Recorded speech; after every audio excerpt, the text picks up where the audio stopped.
भैया कहीं पे जहरीली शराब से मृत्यु हुई और आप सीधा टारगेट कर रहे हैं होम्योपैथिक और होम्योपैथिक डॉक्टर्स को। मैं खुद भारत की संसद में इस विषय को उठाने का मैं काम करूंगा। भाई आप ताड़ी और शराब, इसमें मुख्यमंत्री जी को फर्क समझ में नहीं आता क्या? छपरा की घटना मामूली घटना है भाई। नमस्कार, आप देख रहे हैं डीटी भारत। मैं हूं आपके साथ ईशा श्रीवास्तव। लोक जनशक्ति पार्टी के राष्ट्रीय अध्यक्ष चिराग पासवान ने प्रेस कॉन्फ्रेंस किया है, जिसमें उन्होंने मुख्यमंत्री के साथ महागठबंधन की सरकार पर हमला बोला है। चिराग पासवान का कहना है कि होम्योपैथिक को षड्यंत्र के तहत बिहार में समाप्त किया जा रहा है। साथ ही अपनी बातों में उन्होंने बिहार के लॉ एंड ऑर्डर पर भी सवाल खड़ा किया है। आगे उन्होंने अपनी बातों में क्या कुछ कहा है, आइए सुनते हैं। किस तरीके से होम्योपैथी को एक षड्यंत्र के तहत, किस तरीके से होम्योपैथी को एक षड्यंत्र के तहत समाप्त करने का बिहार में प्रयास किया जा रहा है। होम्योपैथी हो, आयुर्वेदिक वेदा हो, ये ऐसी मेडिकल ऑल्टरनेटिव्स हैं जिसको लंबे समय से भारत जैसे देश में खास तौर पर लंबे समय से जिस पे लोगों का विश्वास रहा है, लोग इसका इस्तेमाल करते रहे हैं। और ऑल्टरनेटिव के तौर पर जो व्यक्ति एलोपैथी में नहीं जाना चाहता, कई ऐसे लोग हैं जिनका विश्वास होम्योपैथी पर है और जो इसका सेवन करते हैं, इस पे विश्वास रखते हैं, इससे लाभ वो लोग पाते हैं। और एक बड़ी आबादी है आज की तारीख में जो होम्योपैथी पे अपना विश्वास रखती है। भाई मैं खुद होम्योपैथी पे विश्वास रखता हूँ। कई ऐसी चीज़ें हैं जब मेरा नहीं विश्वास होता है कि भैया एलोपैथी उसको ठीक कर पाएगी, तो मैं खुद होम्योपैथी की दवाइयों का मैं सेवन करता हूँ और यकीनन उससे मुझे, मेरे परिवार को भी उससे लाभ हुआ है। हमारी केंद्र सरकार ने, प्रधानमंत्री आदरणीय नरेंद्र मोदी जी ने भी होम्योपैथिक आयुर्वेदिक के बढ़ते वर्चस्व को देखते हुए, लोगों का इससे जुड़ाव, इससे विश्वास को देखते हुए आयुष मंत्रालय का अलग से गठन किया गया ताकि ये तमाम प्रणालियाँ, ऑल्टरनेटिव मेडिकल की जो प्रणालियाँ हैं, उसको और प्रोत्साहन मिले, उसको और बढ़ावा मिले। पर अफसोस के साथ कहना पड़ता है कि हमारी सरकार में, बिहार सरकार ने होम्योपैथी को एक षड्यंत्र के तहत समाप्त करने का ये लोग प्रयास कर रहे हैं। और इसको समाप्त कैसे किया जा रहा है, ये उदाहरण अब मैं आप लोग के समक्ष रखूंगा। ये क्या कहता है? कहता है कि भैया जिस भी दवाई में अल्कोहल की मात्रा 12% से ज़्यादा होगी, उसकी पैकेजिंग को सीमित किया जाए, स्मॉल कंटेनर्स में ही उसकी बिक्री को लागू किया जाए। ये 106 भी कहता है। ये गजट नोटिफिकेशन आया था, पर 94 के बाद से लेकर अभी तक ना लोकसभा ना राज्यसभा के पटल पर इसको प्रस्तुत किया गया। परिणाम स्वरूप कई ऐसे राज्य हैं जो अपने अपने राज्यों के हाई कोर्ट्स में गए और ये हाई कोर्ट्स का ही वहाँ पे निर्णय है जो इस आर्टिकल को अवैध मानता है, जो ये मानता है कि भैया ये आर्टिकल वैध ही नहीं है क्योंकि ये सदन के किसी भी पटल से इसको मान्यता प्राप्त नहीं है। पर बिहार सरकार इसी आर्टिकल का इस्तेमाल कर छापेमारी करती है। और ताज्जुब की बात देखिए, इन लोगों की बुद्धि देखिए, काम करने की प्रणाली देखिए। अगर वही दवाई अगर एक छोटी शीशी में है तो ये लोग ठीक है, पर अगर वही दवाई, सेम कंटेंट, उतनी ही मात्रा में वो दवाई अगर बड़े कंटेनर में अगर मिल जाती है किसी के पास, तो ये लोग उसके खिलाफ कार्रवाई करते हैं। परिणाम स्वरूप बिहार से 13 होम्योपैथी की कंपनियां हैं जिनके ऊपर ताले पड़ गए। एक बड़ा राजस्व, और ना सिर्फ राजस्व, एक बड़ा समाज सेवा, स्वास्थ्य से जुड़ा हुआ विषय जिसके ऊपर आपने ताला लगाया हुआ है। राजस्व की भी अगर आप बात करें तो लगभग 300-400 करोड़ रुपए का नुकसान बिहार सरकार उठा रही है। क्यों उठा रही है भैया? क्योंकि आपको अपने कानून को आपको सही दिखाना है, और कानून को सही दिखाने के लिए आप तस्करों को आप पकड़ नहीं पाते।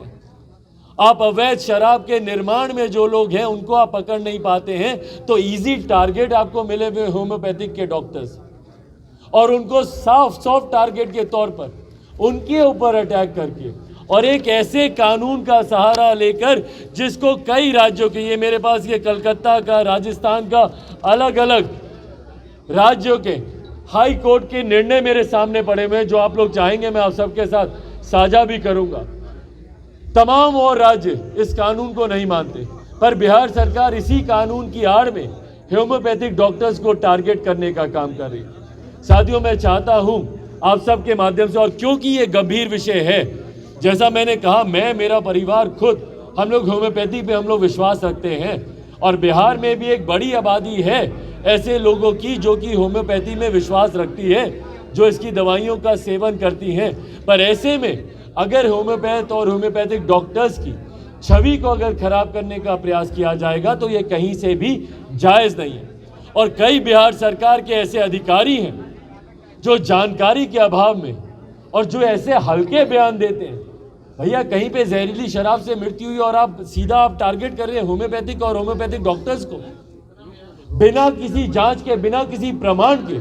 शर्म आनी चाहिए ऐसे अधिकारियों को जो इस तरीके से एक ऑर्गेनाइजेशन को बदनाम करने का ये लोग काम करते हैं, जिसमें दशकों से भारतीयों का विश्वास रहा है और देश में नहीं विदेश में इसको मान्यता मिल रही है। लोग ऑल्टरनेटिव मेडिकल प्रणाली के तौर पर इसको एक्सेप्ट कर रहे हैं, और वहीं बिहार जैसे राज्य में इसको बदनाम करने का कार्य किया जा रहा है।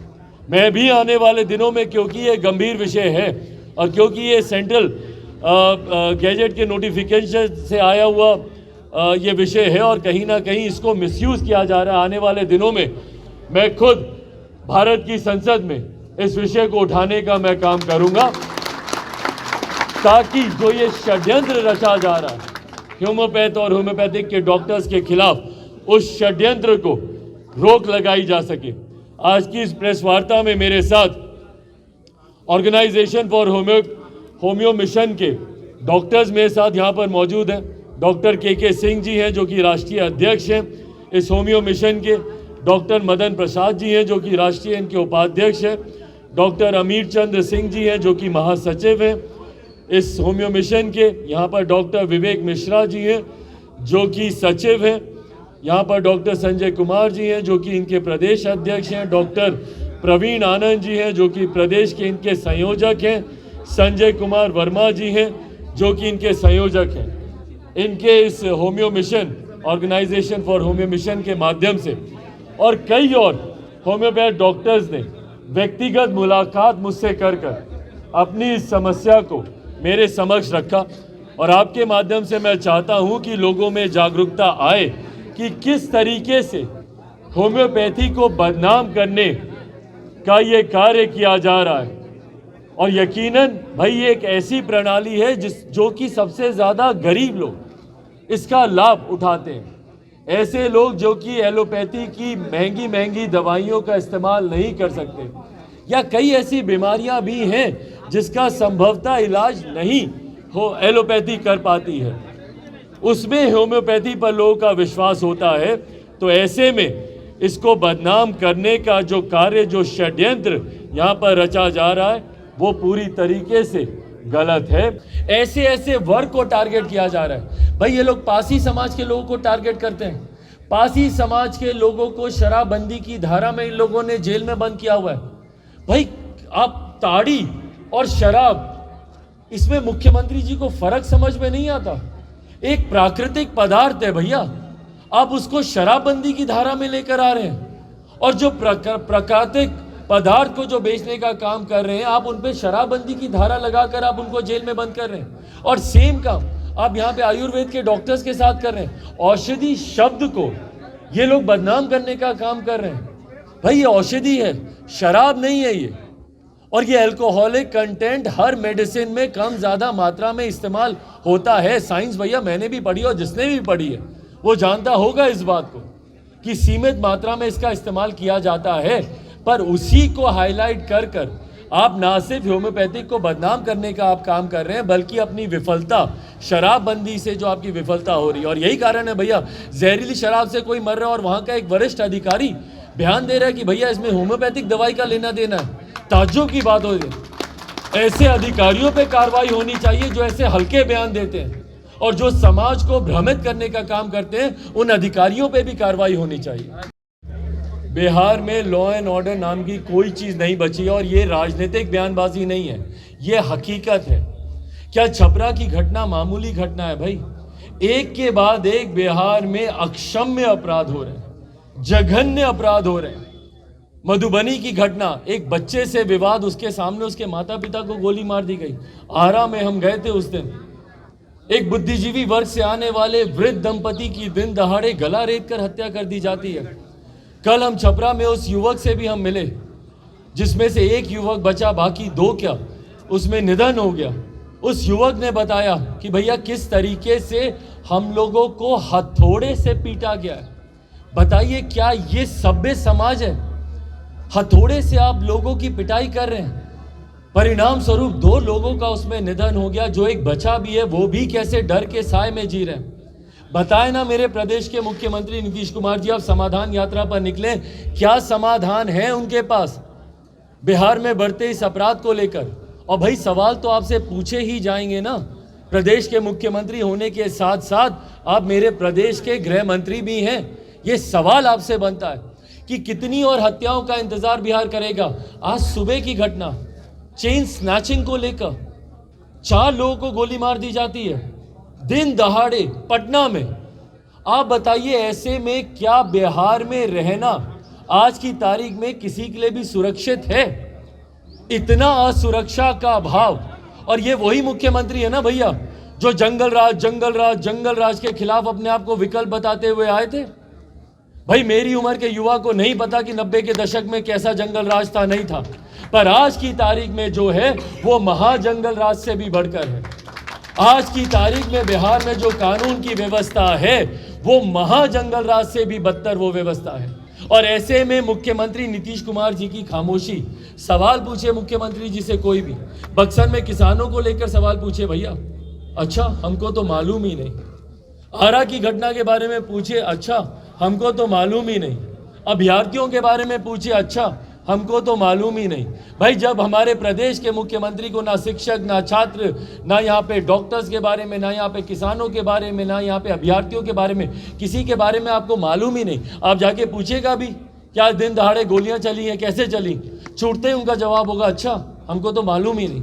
तो भैया जिस मुख्यमंत्री को अपने प्रदेश के बारे में कोई जानकारी नहीं, क्यों बैठे हैं वो फिर इस पद पर? और अगर आप सत्ता के लालच में ऐसे ही बैठे रहिएगा मुख्यमंत्री जी, 2020 में बिहार की जनता आपको तीसरे नंबर पर ले आई थी। कोई नहीं चाहता था कि आप बिहार का मुख्यमंत्री बने। दूसरों की कृपा पर आज आप बिहार के मुख्यमंत्री बने हुए हैं। अगले चुनाव में आपकी पार्टी खाता तक नहीं खोल पाएगी, ये दावा मैं करता हूँ।